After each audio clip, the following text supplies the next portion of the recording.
What's up, guys? Welcome to the most bittersweet end of 4:30 in the morning.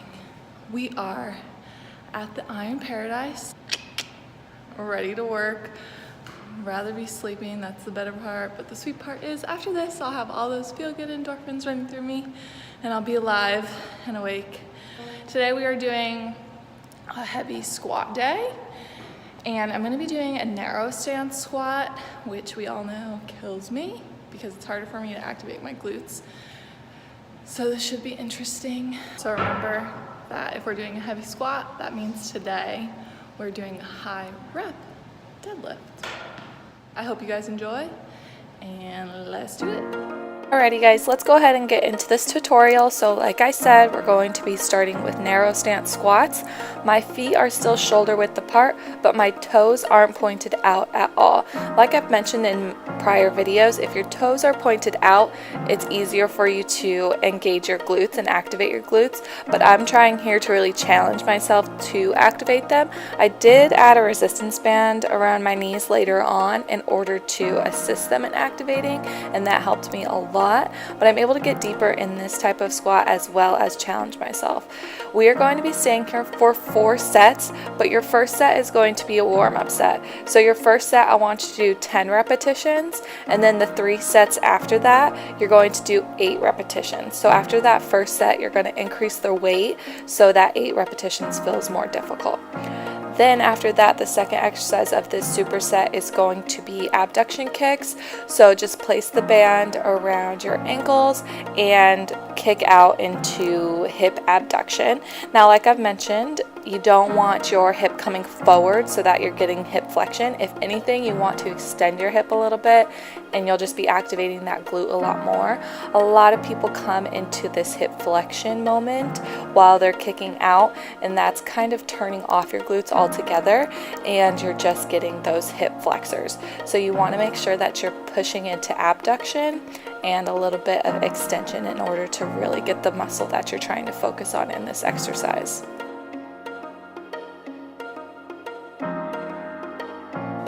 Next superset, we're going to start with a deadlift combo. So you're going to start with a classic deadlift and then go into a straight leg deadlift, and that is 1 repetition.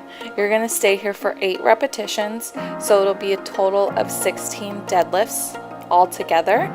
So this is quite challenging for me because I do struggle with the straight leg deadlift because I don't have the hamstring flexibility that I used to, but it was definitely a good burn and I highly recommend giving it a try. Always make sure to keep your gaze toward the ground. I know that sometimes I look into the side mirror to make sure my back and my posture are good, but you don't want to be looking up into the mirror because that is going to create a low back arch.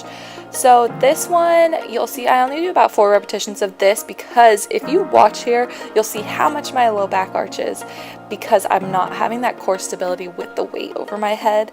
So then I try to increase the speed of how I'm doing it in order to try and figure it out. Ultimately, I was just like, nope, my low back is arching too much and I'm just going to do a regular goblet squat. So I really want you guys to be in tune with your body. Look at your positioning, look at your posture while you're doing these exercises, and if you notice that anything is wrong or doesn't look right, change your weight or change the exercise in general. So then I just switched it to goblet squats, and we're going to stay in that goblet squat for 15 repetitions. If you can do the overhead with it without getting that low back arch, you go ahead and do that because that's going to be good exercise.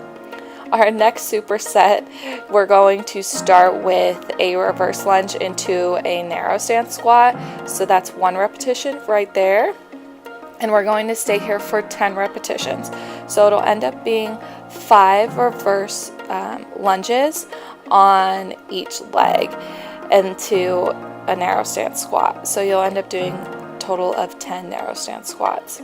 And I like here having the front rack bar because it puts my weight a little more forward, and the more your trunk comes forward while you're doing those lunges and even while you're doing a squat, you're going to activate those glutes a little more.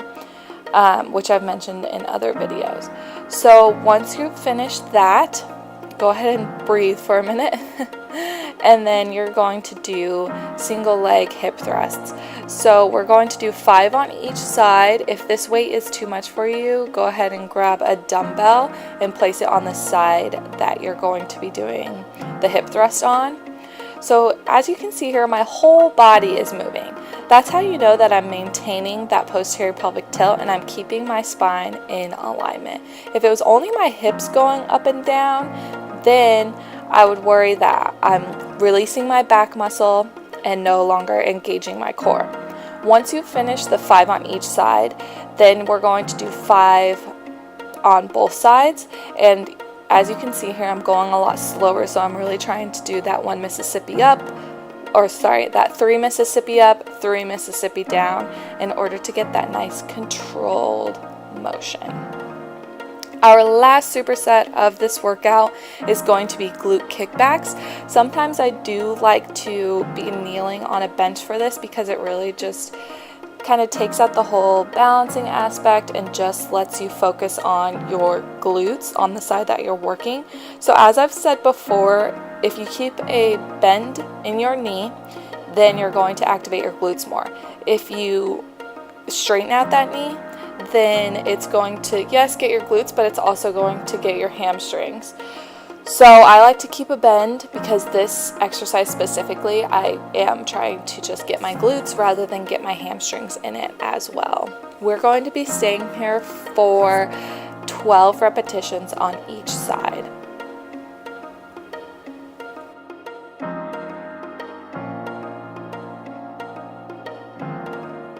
The second exercise of this superset is going to be in out jumps on a bench. And you're just going to come down, tap, and come up. That's going to be 1 repetition. But if you want to count each up and down, it would be come to 16 because you're going to stay here for 8 repetitions. Alrighty guys, that is going to be it for this workout video. I hope you liked the workout. If so, make sure to give it a thumbs up. Everything will be left in the description box below as always.